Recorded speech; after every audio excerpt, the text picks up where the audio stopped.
happy Thursday to you guys. Welcome back to the channel. Give me a hug. You working? Give me a hug. Double hug. You doing good? I know you are. You're working. You are working. You're doing great. You're praying.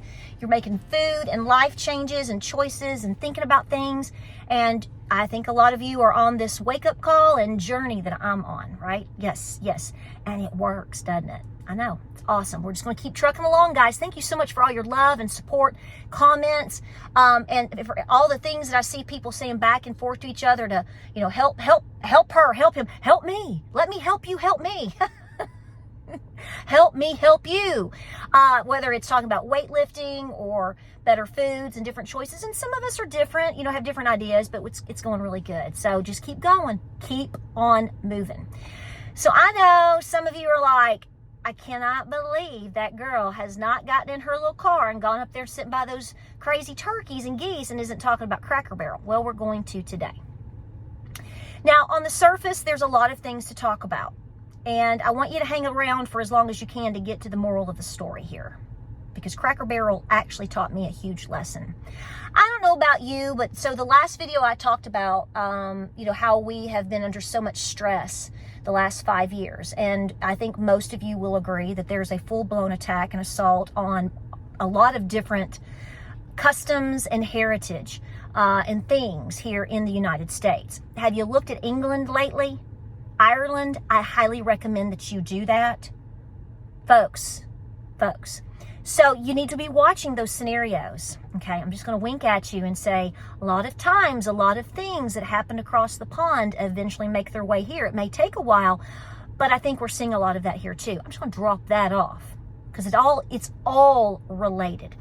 So we all got thrusted into the hullabaloo over the last, 5 years or 5+ years with all the ESG, DEI stuff.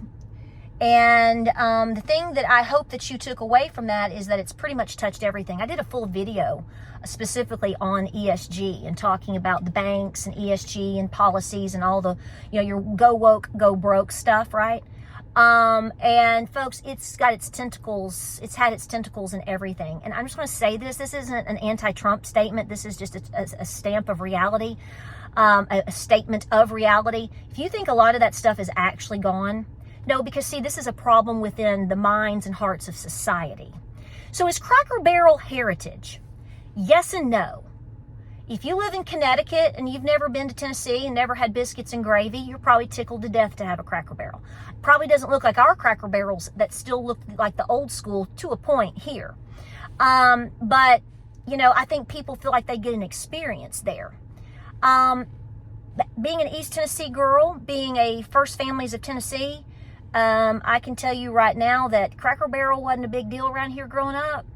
Cracker Barrel was a means to an ends. If you were out late and they were still open, at least you'd get a bowl of beans or, some French toast or, whatever. I never thought their eggs and biscuits were that great. Apple butter's okay. It's, sort of that mud stuff, but whatever. I like a chunky apple butter. But anyway, I didn't have to. I'm just going to speak from my experience, okay? And there's a moral to this story. I didn't have to eat a whole lot of Cracker Barrel growing up because you know how I was raised and you know how my great-great-grandmother cooked, and because I've told you 100 times and shared recipes, and you met my Nana and all of that. So, my papa wanted pinto beans and cornbread. They were that was a daily thing at my Nana's house. Pinto beans or mixed beans, cornbread, sliced tomatoes, maybe some goulash or meatloaf. We didn't eat a whole lot of fried chicken though, or anything like that. It was just, it was the same thing over and over. Same thing over and over and over. And milk gravy on sausage. I mean, it was just very simple, but that stuff was there, right? So you typically, if you're like me, coming from my area, a lot of times when you ate at Cracker Barrel was because you were out late or you were traveling somewhere and it just sort of made you feel like you were a little bit home, but not really. And you got by with it, okay? And the store was great. The store's fun, right? And all the things on the wall, they're fun, right? Oh, and the peg game, you're dumb if, whatever. So good. But over the last 5 or 6 years, you really started seeing the underbelly of Cracker Barrel. You know the story, right? So we're going to leave it at that. I have only eaten at Cracker Barrel a handful of times over the last 5 years. COVID did a number on it, did a number on the public, and the food quality stinks. I'm just going to tell you my personal opinion. I mean, when you saw certain things appearing at Cracker Barrel and the things that they were pushing, and then mimosas, that liquor and alcohol. I mean, I'm like, you can order beer at Cracker Barrel? I mean, that to me, beyond any rainbow scenario, when I saw, was it beer or a mimosa on the menu, I was like, this is not our Cracker Barrel. Okay, I'll just go home and eat a Pop-Tart. What are we going to do here? Okay, when you're willing to settle for a Pop-Tart, you know you're in trouble. But here's what I want to say. Folks, Cracker Barrel is not your heritage. Now, I know somebody's going to get... You have to think beyond what I'm saying here. There is an assault on the American culture in all different places. It's really been hard hit here in the South or in Appalachia. All the people that have moved here have changed a lot of things. The apartments and the affordability situation has really stripped a lot of things. And those are all conversations by themselves. I'm just saying East Tennessee doesn't look anything like it did 20 years ago. Okay. And I've been here all my life, and I think I can say that. And I think a lot of you that are here also will say she's telling you the truth. But people that move here are still excited because there still is a thread of what we once had. Okay. And this is what's most important. I don't care if you fight for Cracker Barrel. I don't care if you fight for Uncle Herschel. I think if you really think beyond it, you're going to get past a lot of this because you're going to realize the fight is beyond the realm of Bud Light, Doritos, Cracker Barrel, Target, whatever. There is an assault on the American people and on our customs and on our fundamental beliefs. And that is where all this is headed. It's still headed in that direction.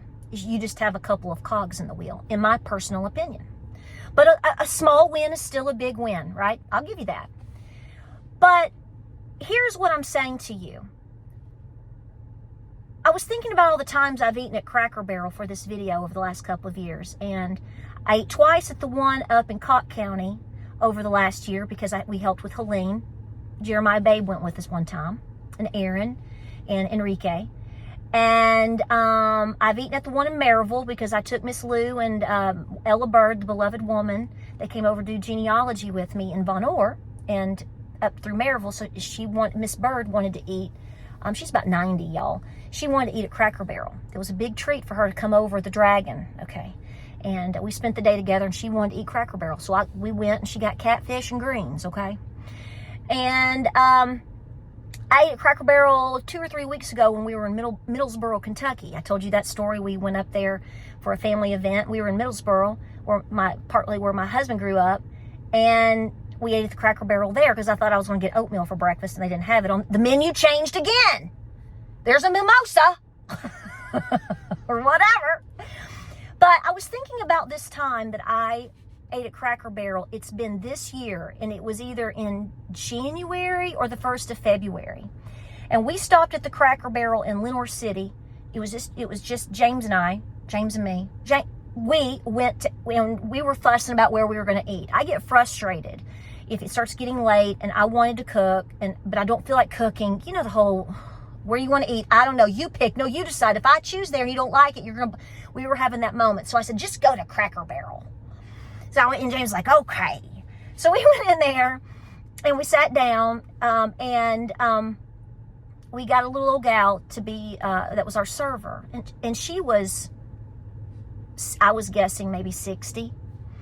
And I ordered the French toast because when I get frustrated and it's Cracker Barrel, I'm just going to eat French toast and forget the night, okay? Because I'm a sucker for French. I'm a sucker for French toast, okay? James probably got country fried chicken or something like that. And we ate. She was one of the best servers I've ever had. I am not lying. That lady treated me like I was her favorite grandchild. Okay? You know what I'm talking about. And she was so sweet. And I kept thinking about two things. I thought, man, she's working. She had to close that night, and she was every bit of 60, and she's serving tables. And I was like, no, okay. But she was awesome. And I also noticed that she had false nails. She had gel nails. Well, those aren't cheap, you know. And I sat there and I thought, Lord, I hope, you know, I really hope and pray that maybe I hate to think that she's having to work a second or third job at her age due to the cost of everything, and she's struggling, and, you know, I hope she gets rid of those nails. I admit that I thought that. I talk about that.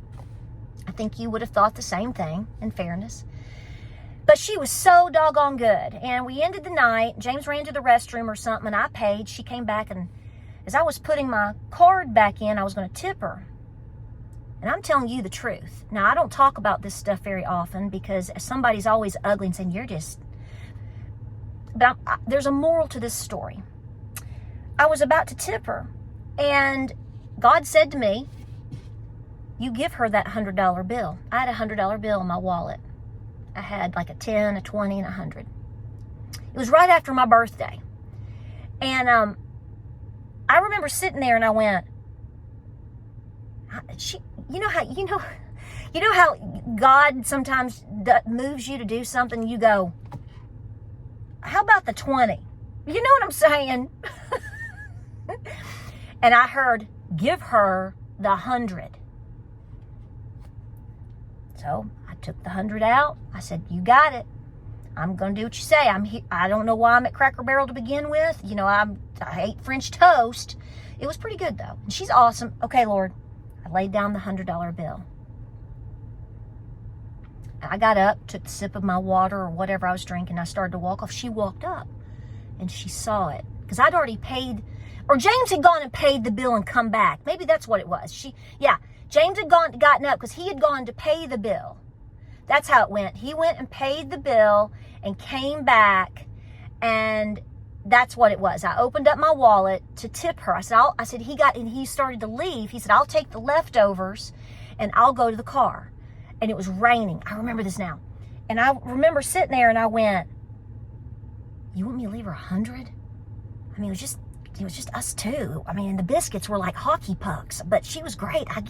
So I laid the 100 down. She walked up, she saw it, and that woman bursted into tears. And she was, and I was like, okay. And she started hugging me, like tight. And I was like, I said, you did a great job. I love hugs. And she said, you don't understand. You don't understand. And I was like, well, tell me. She said, I prayed before I came to work today. She said, God sent you here. God sent you here. And I thought, okay. She said, I'm in beauty school. I'm learning to be a nail tech. She said, that's why I have these crazy nails, because I'm teaching myself how to do all this. And she said, I've got some new books and some new materials I have to buy. And it's going to be about $120 or so. And I don't have the money. And I prayed all the way to work today. She said, that's why I'm working a double today. I'm trying to raise money in order to pay for this. And you just did this. And now it's taken care of. True story. So I hugged her again and went out, and I had a moment. James had a moment. Cracker Barrel is not about anything they try to make it or break it. Cracker Barrel is not about our heritage. Our heritage is about us being good people here, specifically in Tennessee, Appalachia, in the South, whatever you want to define it as. And in order for us to continue to be the good people that I know fundamentally we are,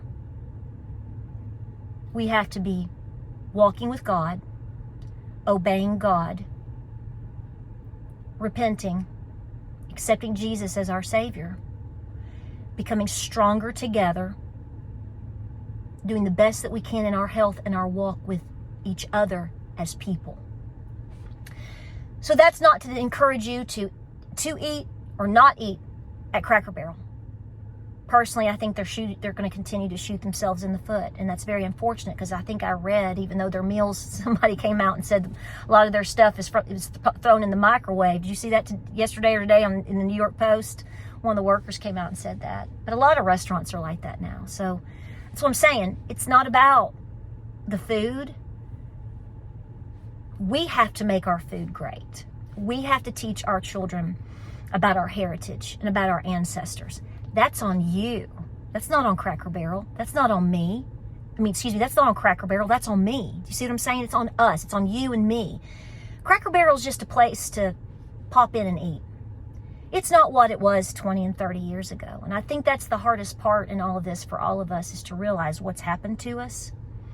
I've gone through a lot of anger and mourning and stress over the last 5 to 6 years to see the changes that are happening around us. And I'm still upset about a lot of it. But what I think my role is, when all of that starts getting stripped away from you, all these false entities and things, and some of you could even say idols, things that you thought or were believed for a long time were the essence of your being or of your heritage or whatever. That's not what it's about. It's about you, and you being the black sheep willing to uphold it, make it better, make it passable as like a torch to your children and grandchildren. You have to teach your grandbabies how to make good biscuits and gravy.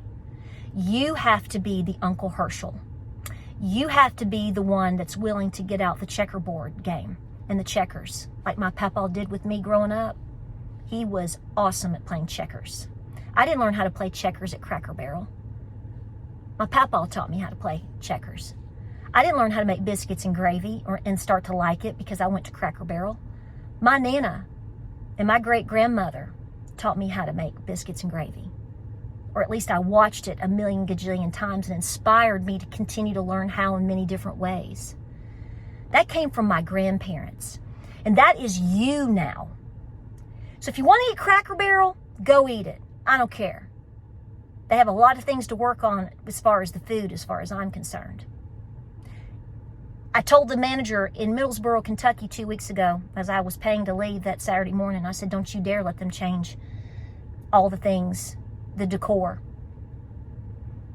And she said, well, we've already told them not to. And I said, well, you better continue to tell them not to.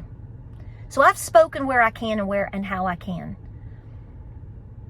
But remember, our heritage is about us and we the people. And if you want it to be good, and if you want it to stick around, that's our responsibility, not some corporation lying to you about their agenda.